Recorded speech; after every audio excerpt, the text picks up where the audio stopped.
BFM Business présente Les experts sans frontières. Mathieu Jolivet. Bonjour et bienvenue, très heureux de vous retrouver dans les experts sans frontières. Aujourd'hui, ils nous viennent de Belgique et d'Italie. Des regards extérieurs pour commenter les tensions du monde, les signaux de frappes américaines en Iran qui s'accumulent, le Mexique qui s'embrase, Donald Trump qui nous fait un récit militaro-hollywoodien de sa présidence lors du plus long discours de l'État de l'Union de l'histoire des États-Unis, l'Europe qui, 4 ans après l'invasion en Ukraine, fait face à un défi sécuritaire sans précédent. Bref, un monde en tension et des experts sans frontières pour essayer de nous aider à y voir un peu plus clair. C'est parti, mais avant, le journal avec Erwan Maurice. BFM Business, l'info éco.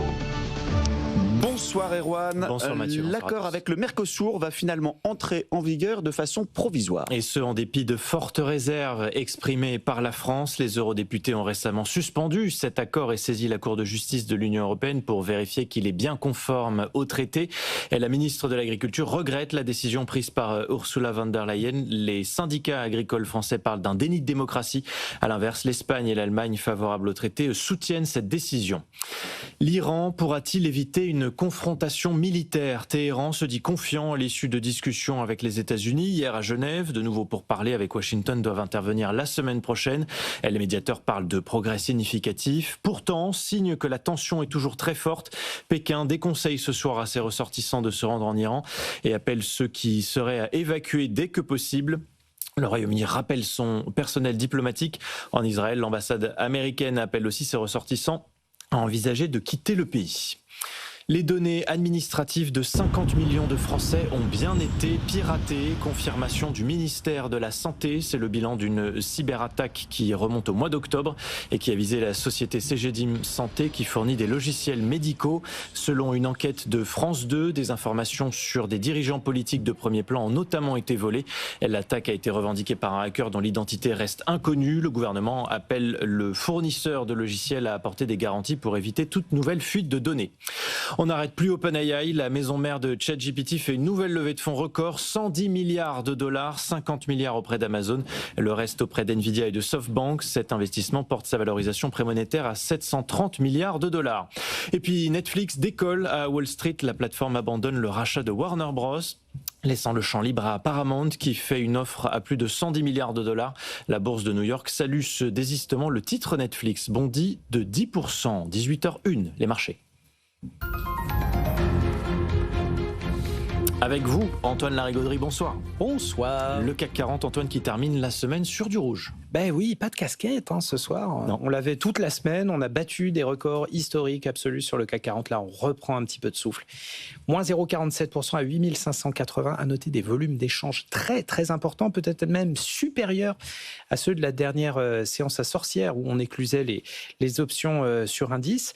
Là, on est à 7,5 milliards d'euros d'actions négociées. C'est un des plus gros volumes depuis le début de l'année, tout confondu, pour une séance quotidienne sur le CAC 40. Les clôtures du côté du reste de l'Europe, là aussi on a repris du souffle du côté de l'Eurostoxx 50, moins 0,38%, moins 0,02% pour le DAX à Francfort, moins 0,73% pour Madrid.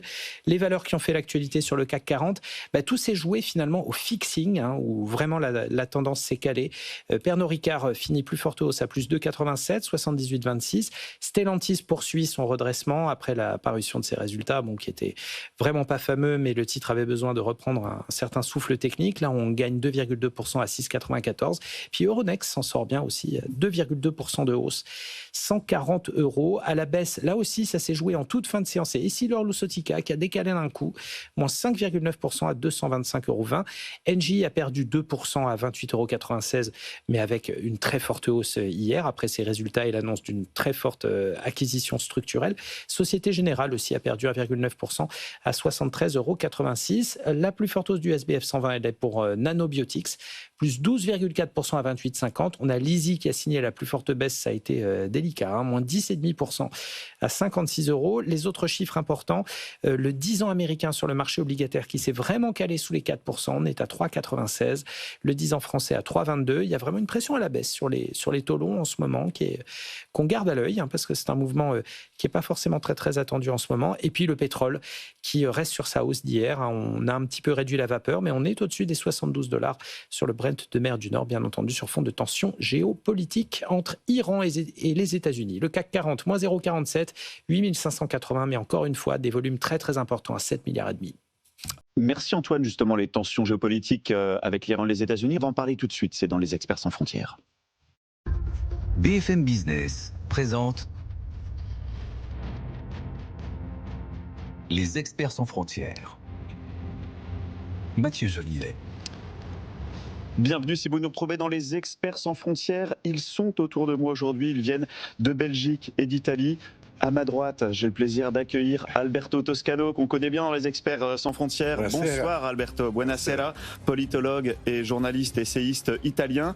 Adeline Percept, qu'on connaît bien aussi, correspondante de la RTBF à Paris. Bonsoir Adeline. Bonsoir à tous. Et Vincent Jacquemart, qui nous retrouve pour la première fois sur ce format-là. Bonsoir. Bonsoir Vincent Jacquemart, vous êtes belge, vous êtes président d'Irena Group. En deux mots, Irena Group, vous sécurisez l'environnement de vos clients. Absolument, on s'occupe de la protection de nos clients, qu'ils soient institutionnels ou privés. Institutionnel ou privé. Mais là, quand on parle de sécurité, vous avez vécu une vingtaine d'années en Amérique latine, dans des coins un peu chauds. Oui, on est sur des problématiques de terrorisme, de narcotrafic, et on fait face à ce type de menaces, et c'est dans ce cadre-là qu'on accompagne nos clients. Voilà, des grands groupes très présents en mer Rouge, en Amérique latine. Absolument. Justement, le monde qui s'embrase, en tout cas les tensions très fortes dans le monde, vous êtes à un poste d'observation très intéressant, c'est aussi pour ça que vous êtes là avec nous ce soir. Pour commencer, j'aimerais peut-être faire un tour de table sur l'Iran, parce que là on voit depuis quelques heures les tensions qui s'accumulent, les signaux en tout cas qui s'accumulent. La Chine qui demande à ses ressortissants qui sont présents en Iran de partir, le Royaume-Uni qui rappelle son personnel diplomatique à Téhéran, l'ambassade américaine en Israël qui dit ne garder que le personnel nécessaire. Vincent Jacquemart, quand on entend ces signaux-là, diplomatiques, c'est quoi? On est dans de la préparation à la gestion de crise, c'est-à-dire c'est des choses qu'on connaît bien nous. On prépare que ce soit institutions, donc par exemple dans ce cas-ci, c'est les ambassades qui sont en train d'envisager tous les scénarios possibles. Un éventuel embrasement, une éventuelle contre-attaque des Iraniens, si c'était le cas, ils doivent être prêts à réagir. Donc on est dans de la préparation à la gestion de crise. Ça ressemble à une veillée d'armes. Oui. Alberto, il y a peut-être quelque chose, vous allez peut-être me croire peut-être un peu naïf, mais je ne comprends toujours pas ce que Donald Trump va faire là-bas en Iran. Je crois que Donald Trump veut saisir l'occasion pour humilier l'Iran et, si c'est possible, changer le leadership iranien, le régime iranien, et qu'il est persuadé que le jour X, le jour J est venu parce qu'aujourd'hui, l'Iran est probablement sur le point de se doter d'armements particulièrement dangereux, la bombe atomique, mais aussi des missiles particulièrement performants, dont il faut stopper ce processus de réarmement de l'Iran avant que, du point de vue d'Israël, que du point de vue d'une partie du leadership américain, ce soit trop tard. Et en même temps, Adeline, j'imagine que pour Donald Trump, c'est compliqué d'intervenir sur un terrain aussi hasardeux par rapport à sa base MAGA, où on voit bien qu'ils sont tous échaudés des épisodes irakiens, en Afghanistan. Oui, et en même temps, on voit avec notamment le discours de l'Union qu'il vient de prononcer, qu'il est reparti dans une certaine mythologie américaine, dans cette mythologie messianique qui a toujours fait partie de l'histoire des États-Unis. On se rappelle dans une histoire récente de George W. Bush allant en Irak, qui était dans cette mission soi-disant civilisatrice des États-Unis. Donc il y a aussi ça dans son discours. C'est risqué, effectivement, vous avez raison, je pense que c'est risqué à la fois pour sa base MAGA et à la fois pour ses alliés dans la zone, qui jusqu'ici étaient quand même pas va-t-en-guerre vis-à-vis de l'Iran. Et justement, Adeline, vous faites bien nous parler de ce discours, de cette tonalité messianique de Donald Trump, hein, qui faisait cette semaine son discours de l'État de l'Union, le discours le plus long de l'histoire des États-Unis. Ça a duré 1h47. Pendant lesquels Donald Trump en fait a choisi ses héros. C'était assez fascinant, ça c'est très entertainment américain. C'était 1h47 avec une addition d'histoires individuelles qui lui servait à glorifier quelque part sa présidence. Je vais vous remettre un peu dans l'ambiance. Grâce à Donald Trump, les États-Unis sont redevenus un pays de vainqueurs, tellement winner d'ailleurs que les Américains n'en peuvent plus. Écoutez-le. Les gens me disent, s'il vous plaît, Monsieur le Président, on gagne trop, on n'en peut plus de gagner. Avec nous ce soir, des vainqueurs, l'équipe olympique de hockey.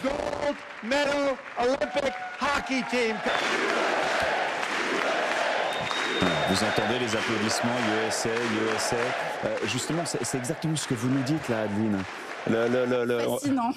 Je trouve ça fascinant. Après, il parle à sa base, là. Hein. C'est 1h47 parce qu'au fond, on avait à la fois du Citizen Kane d'Orson Welles, on avait à la fois du George Orwell, on avait à la fois les super-héros américains, on avait tout en un show. J'ai trouvé ça absolument fascinant. Et en plus, il a réussi à faire oublier, à ne pas évoquer les éléphants dans la pièce, que sont l'affaire Epstein d'une part, et évidemment les morts à Minneapolis d'autre part. Il a enchaîné les fausses infos économiques, comme vous le savez. Donc, il a fait un grand show destiné très fortement à sa base. C'est ça, hein, Alberto. Il y est vraiment allé, comment dire, comme on dit chez nous, il y est allé à la truelle. Hein, exactement. Ma sensation était celle que les États-Unis sont des États divisés. Pourquoi on les appelle encore États-Unis? Il y a vraiment deux visages de ce pays. Entre les deux grands partis présents au Parlement, et il y a vraiment un clivage qui n'a jamais été si profond, au point que ils ont du mal à parler même le même langage, à trouver des points de contact au nom des intérêts nationaux. Et j'ai vu, dans le contexte de ce discours, un seul moment de véritable consensus, c'est à l'honneur de l'équipe nationale de hockey sur glace. Ouais. Quand il y a eu la standing ovation, les applaudissements. Et sinon, c'est un pays profondément divisé qui aujourd'hui est dans les mains de quelqu'un qui, manifestement, a du mal à garder les pieds sur terre. Vincent Jacquemart, peut-être un commentaire. Là, je ne parle pas du fond, mais vraiment sur la forme, sur la manière dont Donald Trump essaye d'écrire son récit. Mais justement, vous disiez il y a quelques instants que Donald Trump choisissait ses héros. Il les fabrique, en fait. C'est-à-dire, c'est quand même un maître de la communication. Et moi, je fais partie de ceux qui pensent que, y compris quand tout le monde a l'impression que quelque chose se passe mal en termes de communication de la part du gouvernement américain et du président, en fait, je pense que c'est calculé. Et là, lors du discours, évidemment que c'est calculé. La venue des hockeyeurs, c'est calculé. La remise d'une médaille à un pilote d'hélicoptère qui a participé à l'opération sur le Venezuela, c'est aussi une manière de réaffirmer son pouvoir et sa force de frappe dans tous les domaines. Ah oui, et vous avez raison de nous parler notamment de cet épisode du Venezuela. Vous dites qu'il nous choisit, vous nous dites qu'il est en train de choisir ses héros.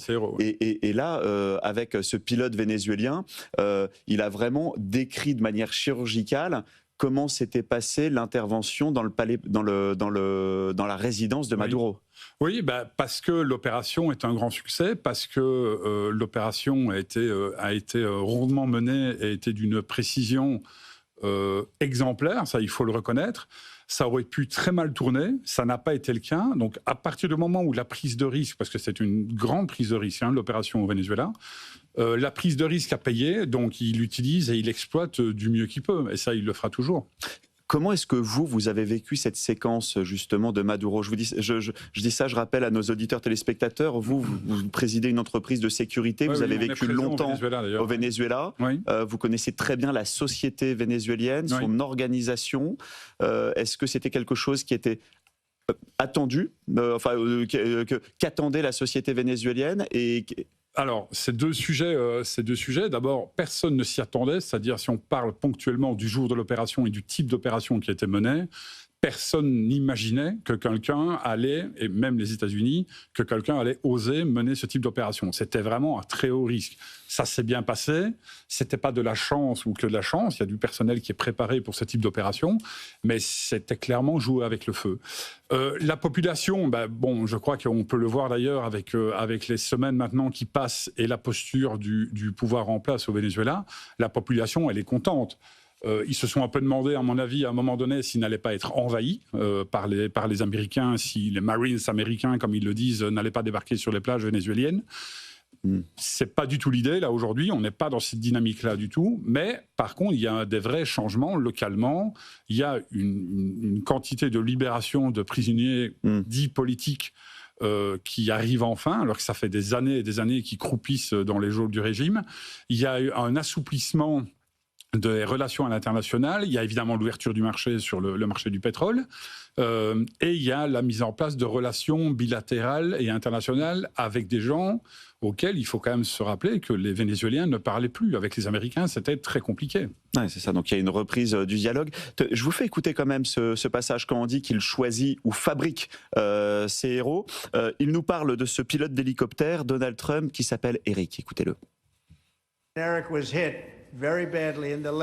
Eric a été gravement touché à la jambe et à la hanche. Il encaissa 4 tirs atroces qui déchiquetèrent sa jambe. Mais dans son esprit, il n'y avait qu'une seule chose, Maduro. Adeline, on est encore dans... Alors là, on est dans le récit... J'adore cette séquence, merci de l'avoir remise. Non, mais... Attendez, je vous laisse le temps de sécher votre petite larme. Là, non, mais j'adore cette séquence. On est dans le récit militaro-hollywoodien, quoi. Oui, et je pense que dans l'histoire, quand on a glorifié à ce point ces héros de façon patriotique, de façon nationaliste, on n'avait pas la télé comme ça 24 heures sur 24 en modovision. Donc là, on voit ce que ça a pu donner... voilà, Staline dans l'URSS glorifiant les héros de la guerre. Vous voyez ce que je veux dire? Donc, ouais. En fait, à la fois, je trouve ça fascinant qu'un président américain s'exprime de la sorte, et en même temps, ça me fait peur, parce que quand je regarde l'histoire, voilà, je vous le dis aussi un peu naïvement, mais quand je regarde l'histoire du monde, les personnalités de premier rang, les chefs de gouvernement ou les présidents qui ont fait cela à outrance, c'est-à-dire de glorifier des gens de façon patriotique, nationalisto, vous voyez, ça n'a jamais rien donné de très bon par la suite. Alberto, les régimes autoritaires finalement fabriquent ou glorifient leurs héros, comme nous rappellent Adeline et Vincent. C'est un peu, il y a eu les stakhanovistes, les figures stakhanovistes. Là, on a les figures trumpiennes, quoi. Tout à fait d'accord avec Adeline et Vincent. Les régimes autoritaires ont vocation à créer des mythes et des héros. Une fois qu'on a dit ça, il est incontestable le fait que l'opération Venezuela a été un succès du point de vue de Donald Trump et qu'il est en train de l'utiliser dans sa propagande, dans son jeu, dans sa dynamique politique, et il est en train de toucher des bénéfices grâce à cette opération, aussi sur le plan international, parce qu'on a peur de l'initiative militaire américaine. Parce que Trump a montré qu'il est capable de décider une initiative militaire. Mais l'Iran n'est pas le Venezuela. C'est ce que j'allais vous dire, Alberto. C'est que le Venezuela, c'était chirurgical. La CIA avait infiltré quand même toutes les strates de la société. Ils avaient leur plan qui était millimétré. En Iran, je crois qu'à part le Mossad, personne n'a réussi à infiltrer la société iranienne. Exact. Et si Donald Trump se fait l'illusion, est nourri par l'illusion de reproduire en Iran ce qu'il a fait au Venezuela, je crois qu'il ferait beaucoup mieux à réfléchir 3 fois avant de donner le feu vert à l'opération. Ouais, le Venezuela, c'est aussi la sphère d'influence américaine. Enfin, c'est l'Amérique latine. On est sur le cours arrière. Le Vincent Jacquemin. On est là-dessus, et puis il y a aussi une réalité, et encore une fois, on le voit aujourd'hui dans la manière dont le gouvernement en place est en train de gérer le pays. Il y avait évidemment un accord tacite de certains responsables politiques bolivariens, chavistes, sur cette opération. Il y a plusieurs figures emblématiques du pouvoir qui sont restées très discrètes par rapport à cette opération, bon, évidemment qui condamnent, mais ils sont obligés d'être condamnés. Mais dans les faits, il y a plusieurs hauts politiques vénézuéliens du cercle rapproché de Nicolas Maduro, qui sont restés très silencieux par rapport à cette opération, et qu'aujourd'hui d'ailleurs on n'entend pas. Ce sera peut-être un petit peu différent en Iran, et c'est peut-être ça la grande différence. Je ne suis pas sûr que les Américains en Iran aient une alternative, soit proche du pouvoir actuel ou éloignée du pouvoir actuel, et qui seront en mesure de soutenir cette alternative dans la gestion du pays dans les mois à venir. Ça, je ne suis pas certain. Bon, en tout cas, Donald Trump, il a prononcé son discours de l'État de l'Union seulement quelques jours après la mort d'un baron de la drogue au Mexique, El Mencho, que je découvrais, que je ne connaissais pas, mais qui est très connu pour les gens qui connaissent la région comme vous, Vincent. Et ça a vraiment embrasé le pays au moment où Donald Trump faisait son discours. Écoutez d'ailleurs le général mexicain Ricardo Trevilla Trero qui parle des coopérations nécessaires pour arriver à mener de telles opérations pour neutraliser une figure comme El Mencho.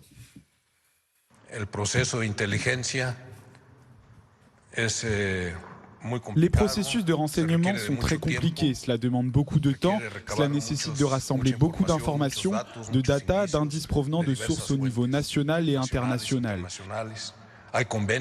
Il existe des accords que le Mexique a conclus avec d'autres pays et leurs organisations, Interpol, Europol, et nous, les forces armées, avons aussi renforcé nos relations avec le commandement nord des États-Unis, et cet échange d'informations est extrêmement important.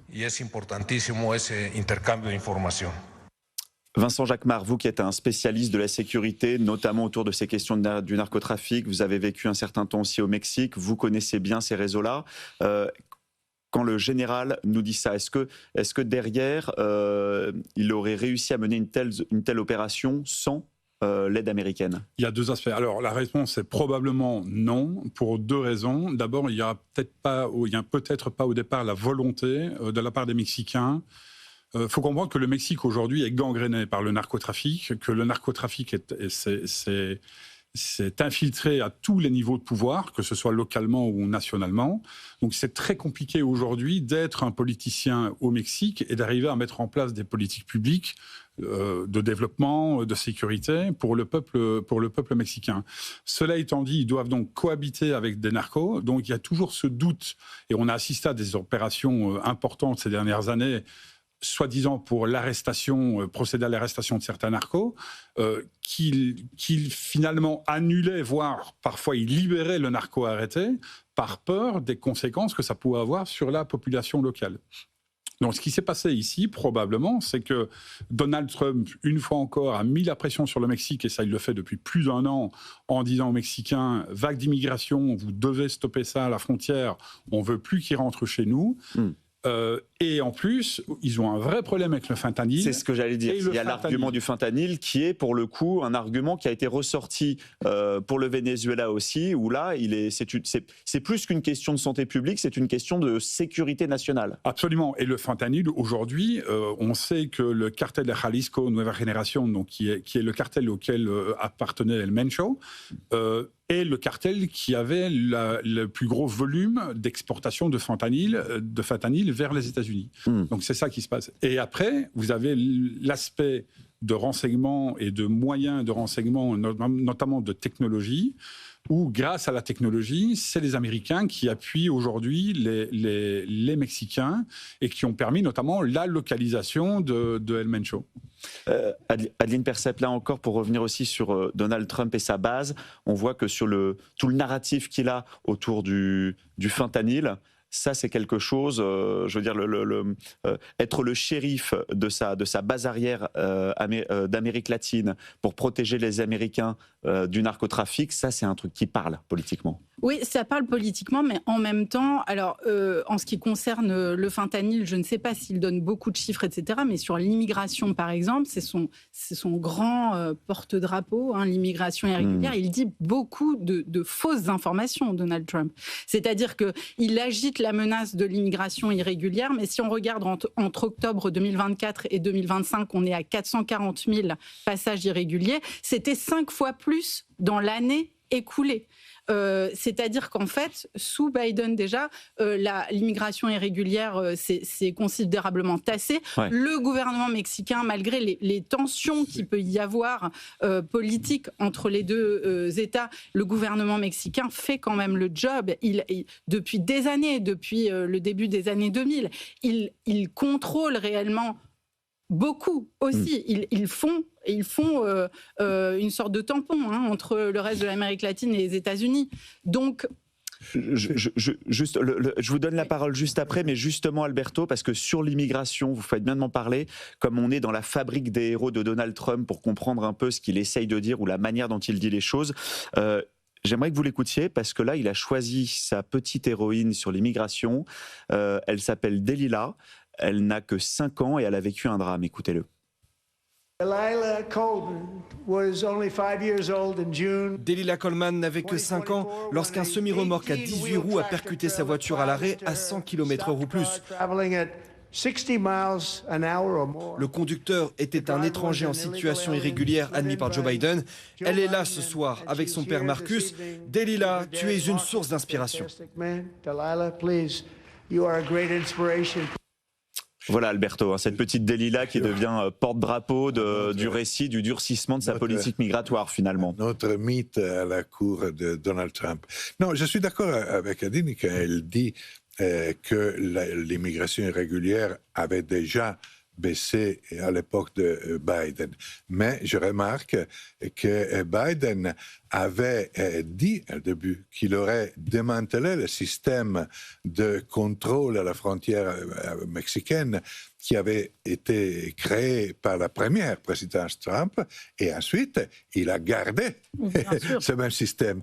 Donc, quelque part, la baisse de l'immigration irrégulière lors de la présidence Biden est un succès de la première présidence Trump, ou quand même, on peut s'interroger sur cet élément. Et il y a aussi des études récentes qui montrent que, je crois, à l'horizon 2030 ou 2035, les États-Unis, pour la première fois de leur histoire, entameront un déclin démographique faute d'immigration. Voilà. Il y aura plein d'Européens qui peut-être, et des jeunes Européennes, comme le font aujourd'hui, iront étudier, travailler aux États-Unis, et ce mouvement migratoire de jeunes et de jeunes qui ont étudié aux dépenses. Par exemple, je parle de l'Italie.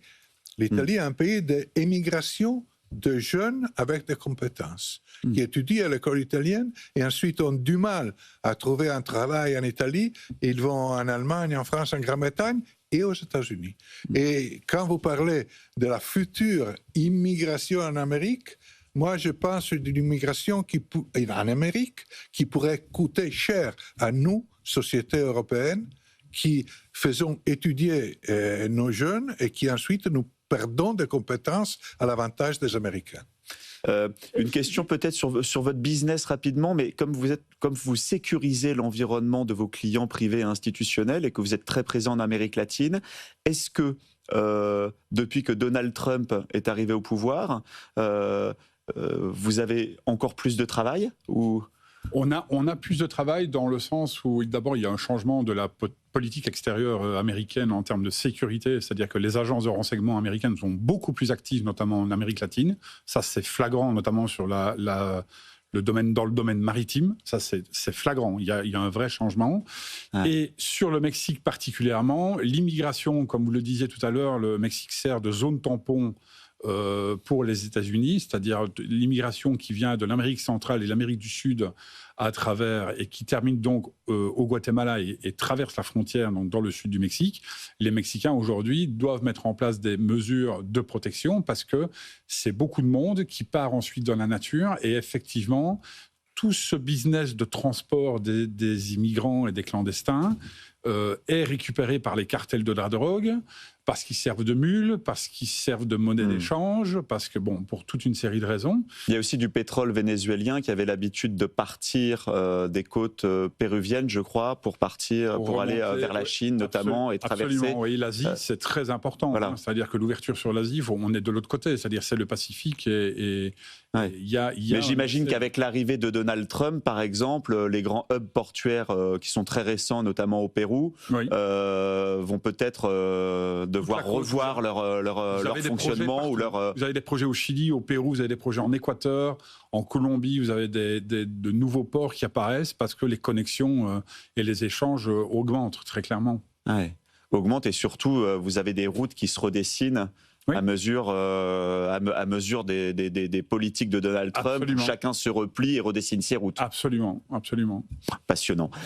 On va marquer une courte pause et ensuite on se retrouve. J'aimerais évoquer avec vous quand même les 4 ans de l'invasion russe en Ukraine, du défi sécuritaire européen, de l'enjeu de la reconstruction aussi. Emmanuel Macron va prononcer un discours sur la dissuasion nucléaire lundi, alors que le parapluie américain se referme. Voilà, des questions, c'est pas des petites questions, mais on va se les poser ensemble juste après cette courte pause. À tout de suite. BFM Business présente Les experts sans frontières. Mathieu Jolivet. Bienvenue si vous nous retrouvez dans les experts sans frontières. Autour de moi, Alberto Toscano, politologue, journaliste italien, Adeline Percept, correspondante de la RTBF à Paris, et Vincent Jacquemart, président d'Irena Group. Il y a 4 ans maintenant, les Russes envahissaient l'Ukraine.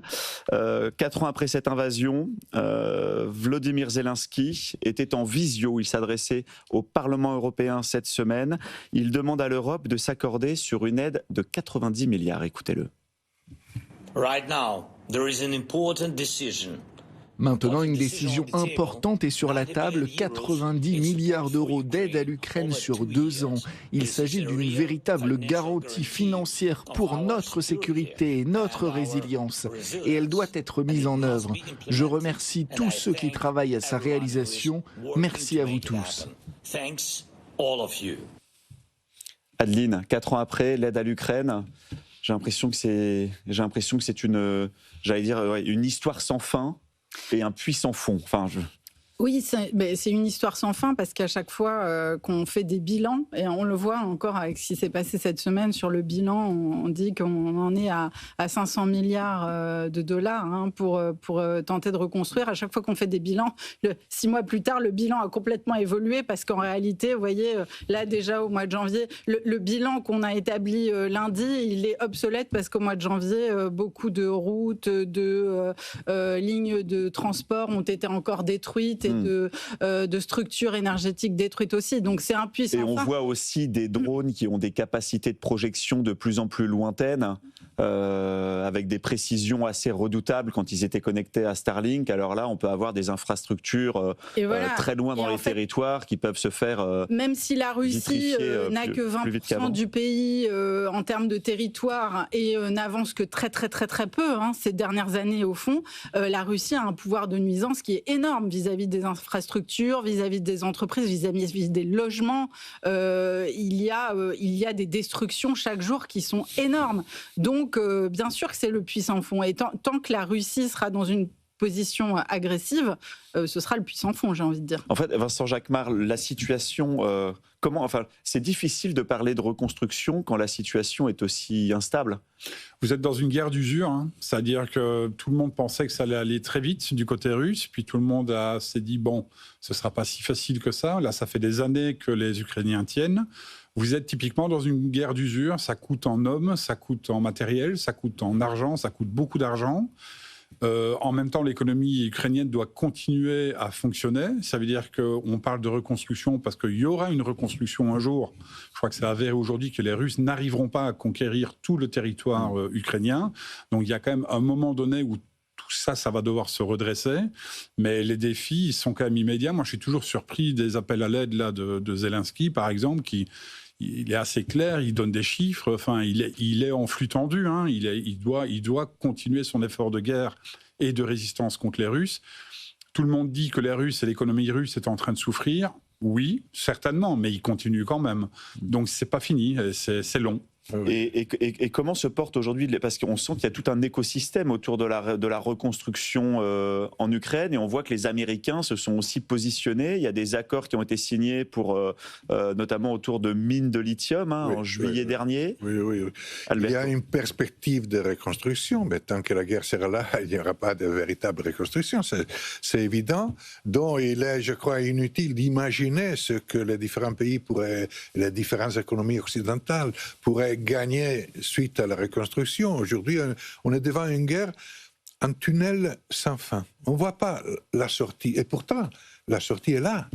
La seule façon de sortir de ce pétrin sanglant, catastrophique, monstrueux, est de s'arrêter là où on est. Le cessez-le-feu. Ce qui a été fait entre les deux Corées. Un jour, après avoir perdu beaucoup de sang et beaucoup d'argent, après avoir pris des risques gigantesques, on dit stop. Mais Alberto, Vladimir Poutine se contentera-t-il d'un cessez-le-feu? Exactement. Il refuse parce qu'il veut plus. De l'autre côté, il y a l'ambiguïté ukrainienne. Parce que l'Ukraine ne se dit pas prête à renoncer à la Crimée, à la partie du Donbass déjà perdue et Lugansk déjà perdue. Et l'Ukraine rêve, grâce à l'aide occidentale, de récupérer tout ça. Donc il y a une double ambiguïté. Poutine qui veut continuer la guerre pour prendre tout le Donbass, et de l'autre côté, l'Ukraine, Kiev, qui rêve d'un bouleversement complet qui puisse permettre aux forces ukrainiennes de récupérer ce qui aujourd'hui paraît irrécupérable. Donc, derrière cette ambiguïté conceptuelle, on a une situation catastrophique qui va s'éterniser parce qu'aucune force extérieure est à mesure d'imposer le bon sens aux deux parties en conflit. Adeline, qu'est-ce qui peut arrêter Vladimir Poutine? C'est-à-dire que moi, je garde toujours en tête, j'ai mis la transcription sur mon bureau d'ordinateur de son discours à Munich en février 2007. C'est là où je sais que vous aimez ce discours. Mais il annonçait tout ce qu'on traverse et tout ce qu'on vit aujourd'hui. Ouais. Donc aujourd'hui, en fait, qu'est-ce qui pourra nous convaincre que Vladimir Poutine renoncera à sa nostalgie de reconstituer un empire perdu? Moi, je vais bien me garder de faire des pronostics sur ce que va faire Vladimir Poutine. Ce qu'on peut observer là aujourd'hui, c'est que les Américains veulent avoir un retour sur investissement. Ça me paraît très clair. Et donc, il y a déjà un fonds qui s'appelle Alvarez et Marsal, qui est chargé par les États-Unis de structurer les futurs investissements américains. Je crois que BlackRock est très actif aussi. BlackRock est très actif. Les États-Unis ont déjà signé un deal en juillet dernier. Quelques entreprises françaises sont quand même aussi sur le coup. Je veux dire, Alstom a déjà vendu des rames, etc. Bon, donc tout le monde attend un peu que cette reconstruction ait lieu. Maintenant, quand, c'est le grand point d'interrogation, et je pense que Vladimir Poutine, en effet, est le seul à avoir la réponse à cette question pour l'instant. Vincent Jacquemart, vous avez un radar peut-être assez fin de ce qui se passe, vu votre activité. Je rappelle, vous présidez une entreprise de sécurité auprès de grands groupes et d'institutionnels. Donc, est-ce qu'aujourd'hui, il y a un écosystème européen qui s'est positionné sur ce marché de la reconstruction? Absolument, non seulement sur le marché de la reconstruction, mais aujourd'hui sur le marché directement en relation avec la guerre et l'effort de guerre en Ukraine. Toutes les technologies de pointe, par exemple, vous parliez des drones il y a quelques minutes, tous les industriels, il y a un nombre de start-up invraisemblables de drones françaises mais européennes globalement, qui sont aujourd'hui, font des proof of concept de leurs solutions en Ukraine, parce que les Ukrainiens acceptent tout aujourd'hui. Bien sûr. Tout ce qui peut les aider. Ce marché du drone, il se structure ou pas sur place? Parce que je me rappelle, il y a 6 mois ou 1 an, il y avait même un label testé en Ukraine qui permettait de dire que ce drone était de qualité, sauf qu'il y avait des généraux à l'époque américains sur place qui alertaient en disant attention, c'est trop le bordel. Chacun construit, chacun teste, il y a les Israéliens, les Turcs, les Français, chacun fait dans son côté, il faut structurer la filière. Oui, il faut structurer, sauf que la demande ukrainienne, elle était immédiate. Et c'est ça qui s'est passé, c'est qu'aujourd'hui, l'offre sur le marché, il y a beaucoup de drones aujourd'hui qui sont employés en Ukraine, mais dans des volumes de plusieurs milliers par jour, qui étaient encore, il y a 1 an, il y a 2 ans, des modèles expérimentaux. faux. C'est-à-dire qu'aujourd'hui, c'est un accélérateur extraordinaire, entre guillemets, pour la technologie, et notamment sur l'utilisation des drones. Et par exemple, dernièrement, sur l'utilisation des drones filaires, puisqu'on a beaucoup parlé de Starlink et de la capacité que les satellites de Starlink donnaient aux deux belligérants, hein, les uns et les autres. Et le fait que si Starlink est à terre, ça limite l'utilisation des drones. Les Russes ont trouvé la parade. Aujourd'hui, ils utilisent énormément de drones à fibre optique. Donc c'est comme un drone à distance connecté à un satellite, sauf qu'il y a une petite fibre optique, mais qui peut aller jusqu'à 30 km. Et c'est juste inarrêtable. Il n'y a aucun système de brouillage aujourd'hui qui est capable de faire tomber un drone à fibre optique. Donc ça évolue, et ça évolue très vite. Comme quoi, il faut rester à la pointe. C'est vraiment le visage noir et encore plus sombre de ce que nous connaissions avant de cette guerre. Parce que là, c'est comme un salon de l'armement à grandeur nature. Et là, on utilise cette guerre pour améliorer des systèmes technologiques et militaires de la part d'autres pays. Et le terrain de bataille de l'Ukraine est un terrain de test militaire. Non, il faut que cette guerre s'arrête, et la seule façon de l'arrêter est que les troupes s'arrêtent là où ils sont aujourd'hui.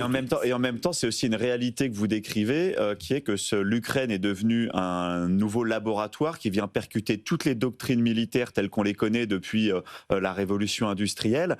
Un ancien chef d'état-major des armées russes a écrit un article dans une revue liée au Kremlin où il formule un peu une nouvelle doctrine issue de l'expérience ukrainienne, et il dit que désormais, l'armée dans le monde qui prendra le dessus sur les autres sera celle qui aura le plus de puissance de calcul. Oui. Ça se joue là maintenant, en fait, Vincent Jacquemart. Oui, bien sûr, ça va très très vite. Aujourd'hui, il ne fait pas bon être un soldat ou un commandant d'unité sur le terrain.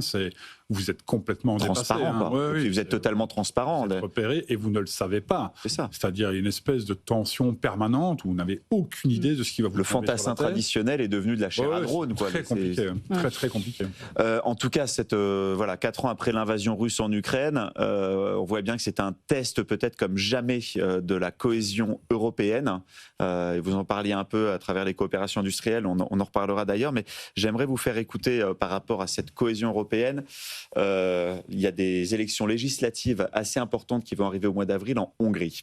Viktor Orban faisait un meeting enflammé comme à son habitude, où il désigne son ennemi pendant ce meeting.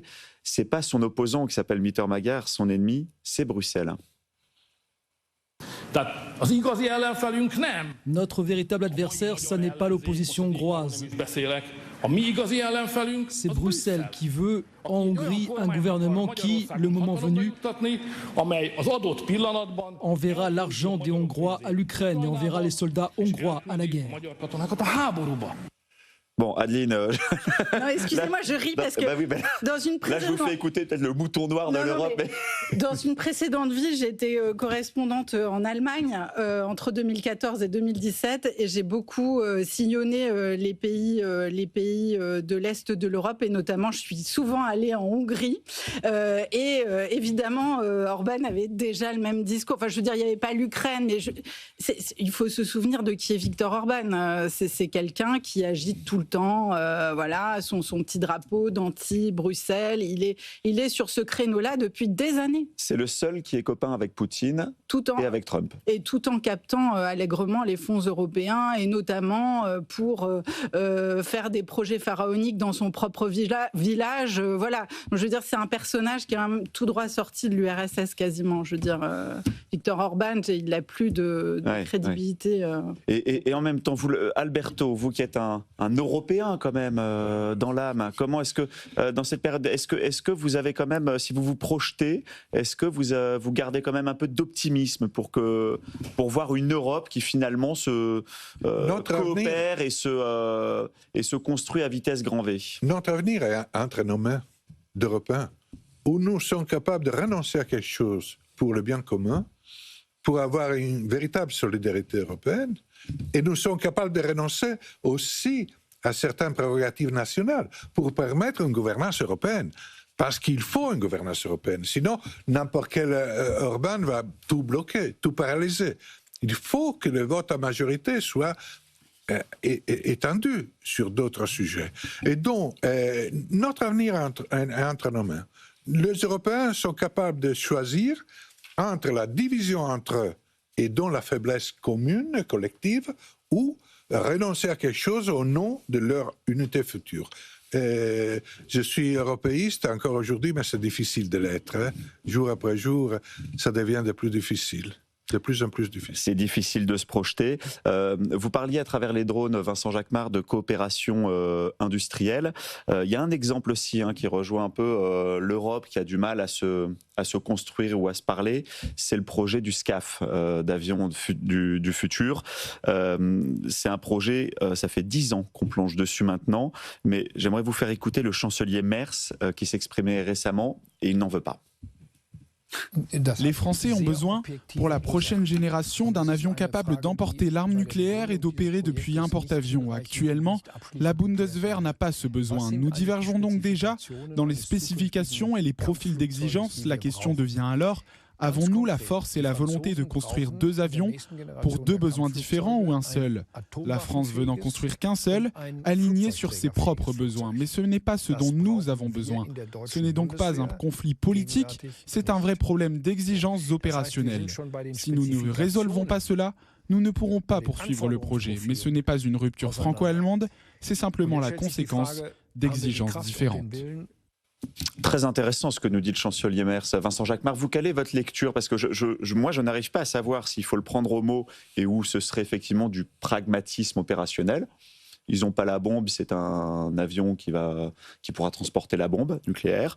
Bon, chacun ses priorités opérationnelles. Ou si derrière, il y a quand même quelque chose de plus politique avec des batailles de sous-traitants industriels. Si Dassault prend le lead, les Allemands ne veulent pas se retrouver opérateurs de Dassault. Quoi. Je pense que la réponse est dans la question. Aujourd'hui, le positionnement des Allemands, il y aura toujours des arguments pour effectivement, on l'a expliqué, que la bombe atomique, ce qui n'est pas un argument en soi, parce que même si l'avion est un vecteur pour délivrer l'arme atomique, c'est surtout les sous-marins qui sont les vecteurs de l'arme atomique. Mais bon, c'est un autre sujet, c'est pas ma spécialité, mais on pourra toujours argumenter en disant qu'on n'a pas la même utilité. Et il y a ce débat-là, d'ailleurs, à chaque fois qu'un pays européen achète un avion, il y a ce débat de l'utilisation finale de l'avion, qui va fabriquer l'avion, avec quelle technologie à bord et donc avec quelle dépendance par rapport aux fabricants. Et ici, moi, je crois qu'au contraire, justement, on est dans un bras de fer franco-allemand, tout simplement. Alors, moi, je suis d'accord avec vous et je dirais pas seulement. En fait, qu'est-ce qui se passe? L'Allemagne est en train d'investir massivement, va investir parce que l'Allemagne a du cash. C'est pour ça qu'elle revient sur les marchés aussi. L'Allemagne a du cash, elle va investir rapidement et massivement dans la défense. C'est inédit depuis des décennies. Bon, et que veut faire l'Allemagne? Elle veut dire à Paris, vous êtes gentil, mais vous investissez pas un copec, vous avez plus de sous. Et c'est ce que disent aussi d'autres pays, parce que Emmanuel Macron, il vient dans les réunions entre Européens en disant il faut acheter européen, donc en fait il faut acheter français.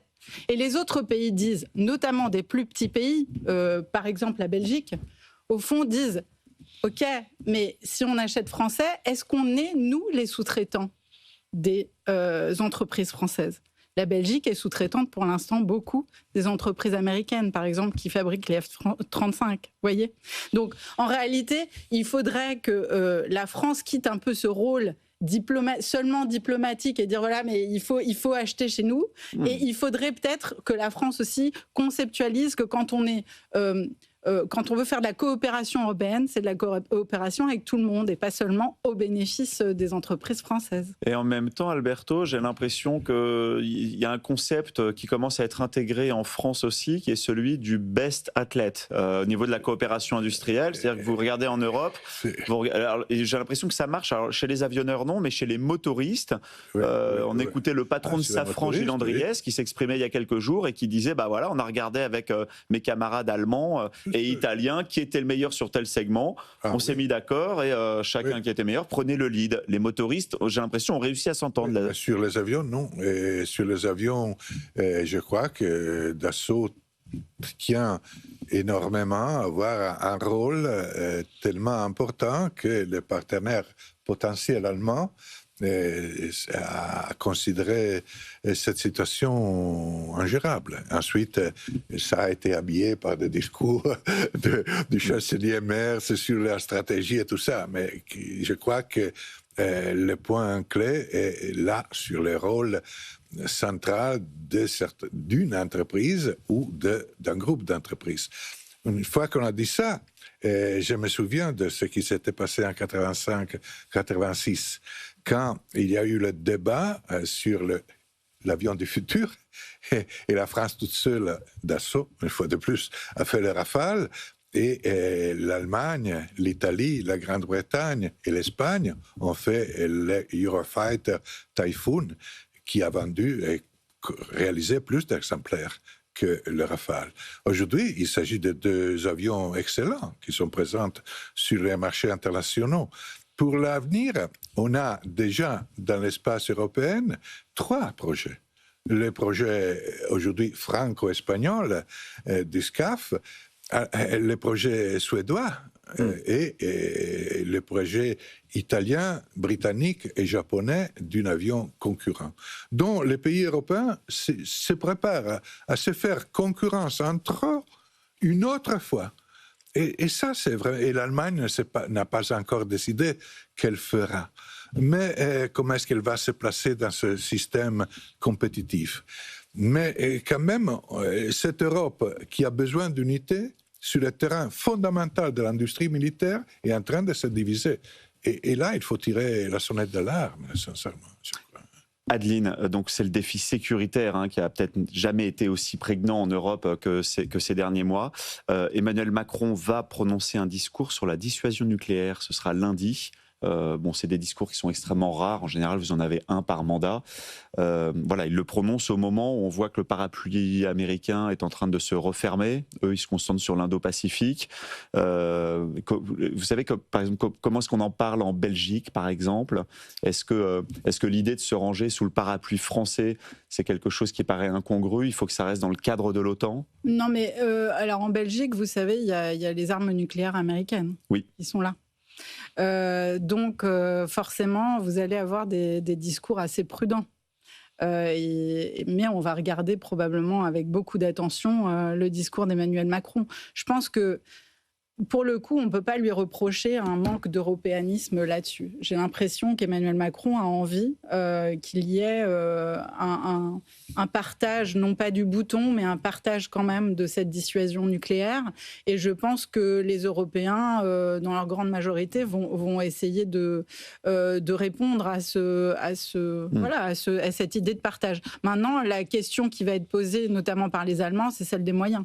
C'est celle des moyens. Et les Allemands, Vincent Jacquemart, alors je sais que le chancelier s'est aussi exprimé ou a fait passer le message que lui, il n'est pas vraiment, il voit pas vraiment d'un bon œil de voir l'Allemagne se ranger sous le parapluie nucléaire d'un seul autre pays. Et il aimerait rester plus dans le cadre de l'OTAN. Pour l'instant, on en est là.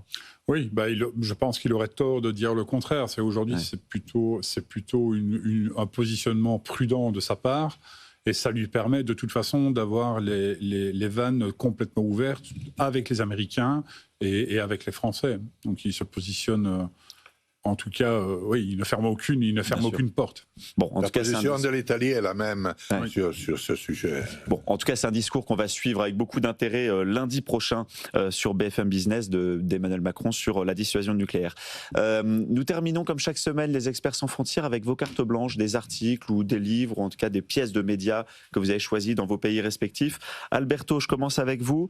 C'est un sujet. Alors, on a ressorti un article du Corriere della Sera sur le référendum imminent en Italie au sujet de la réforme de la magistrature. Oui, c'est une réforme importante et surtout ce référendum sur la réforme constitutionnelle à propos de la justice voulu par le gouvernement. Et ce référendum est vraiment un moment fondamental, je crois, pour la vie politique italienne de cette année et de l'année prochaine, quand il y aura les élections législatives en Italie. Et donc, c'est une loi qui réforme la magistrature et qui veut en réalité limiter Le gouvernement dit dérapage, l'opposition dit pouvoir de la magistrature. C'est une réflexion fondamentale en réalité sur le rôle et sur la nature et sur les problèmes de la magistrature aujourd'hui en Italie, mais aussi, je pense, en France, parce que certains aspects de cette réforme, de ce référendum, peuvent être pris au sérieux aussi en France. La date est le 22-23 mars. On pourra se retrouver pour en parler. On en reparlera bien sûr dans les experts sans frontières. Giorgia Meloni qui s'est exprimée dans différents médias italiens cette semaine où elle parle de magistrats politisés contre nous. C'est le message qu'elle faisait passer dans les médias italiens. Vincent Jacquemart, vous avez choisi un article de la Libre Belgique sur 7 personnes dont un adolescent tué en Équateur. Oui, pour simplement une petite piqûre de rappel, puisqu'aujourd'hui, l'Équateur, dont on ne parle pas souvent, est à l'épicentre mondial du trafic de cocaïne. C'est-à-dire que tout l'effort européen, puisque ces derniers temps, il y a un gros effort européen pour essayer de contrôler le trafic de cocaïne, notamment à travers le vecteur du transport maritime. Et plus de la moitié de la cocaïne qui arrive aujourd'hui en Europe vient d'Équateur et vient du port notamment de Guayaquil. Les quantités sont juste énormes. Et le pays est plongé aujourd'hui. Bon, évidemment, il y a un état d'exception, état d'urgence qui a été décrété maintenant il y a un petit moment. Et le pays est plongé dans un niveau de violence et de narco-violence sans précédent.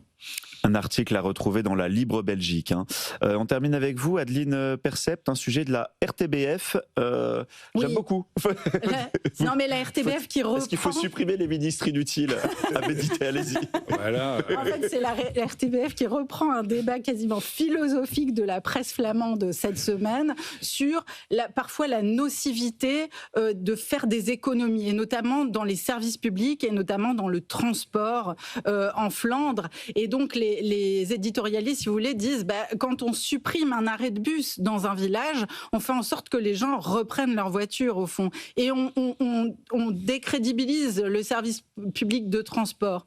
Donc, ça marche moins. Donc, les économies ne sont pas faites. Et bref, il y a un des journaux qui dit, voilà, c'est encore un coup de la ministre de l'économie qui a regardé un tableau Excel, qui voit pas les conséquences des économies, et finalement, elle pourrait être remplacée par une IA. Et au fond, si c'était pas ça la vraie économie, de se passer de la ministre de l'économie. Voilà. Écoutez, voilà, vous allez nous faire méditer pour ce week-end. Merci beaucoup à tous, nos experts sans frontières cette semaine. Alberto Toscano, politologue et journaliste italien. Adeline Percept, correspondante de la RTBF à Paris. Et Vincent Jacquemart, président d'Irena Group. Et puis n'oubliez pas aussi de vous abonner à notre nouveau podcast géopolitique L'Ordre du Monde, que je co-présente avec Annalisa Capellini. Vous pouvez flasher le QR code que vous voyez à la télévision. Des infos sur les cartes, sur les alliances stratégiques que vous ne trouverez pas ailleurs. C'est mis en ligne tous les jeudis en fin de journée. C'est L'Ordre du Monde. Voilà, je vous souhaite un très bon week-end à tous. Et tout de suite, ce sont les informations d'Erwan Maurice. Les experts sans frontières sur BFM Business.